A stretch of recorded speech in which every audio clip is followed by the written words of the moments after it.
কলেজার বন্ধুরা আমার, আজকে দেখাবো আপনাদেরকে কিভাবে ভুসি দিয়ে চুলায় আগুন ধরায়। একবারে শুরু থেকে শেষ পর্যন্ত আপনাদেরকে দেখাবো কত সুন্দর করে ভুসি চুলার মধ্যে দিচ্ছে। এটা কাঠের ভুসি। এই কাঠের ভুসি সৌমেল থেকে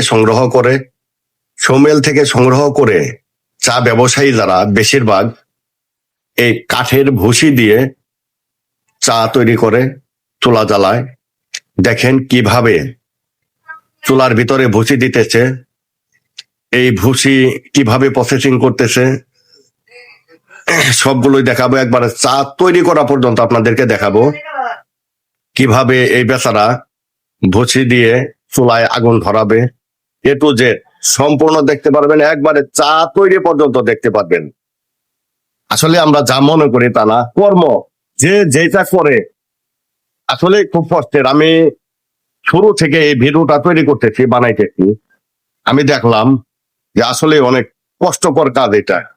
এই চুলায় ভুসি দিয়ে আগুন ধরানো পর্যন্ত অনেক কষ্ট করতে হয়। অনেক কষ্টের পরেই একজন চা ব্যবসায়ী তার ক্রেতার কাছে চা পৌঁছাইতে পারে, চা বিক্রি করে। ক্রেতা এসেই বলে, ভাই একটা চা দিন। একটা চা তৈরি করার জন্য প্রথমে যে সময়টুকুন লাগে, প্রথমে যে কষ্টটা করা লাগে, তা তো নিজের চোখেই দেখতেছেন।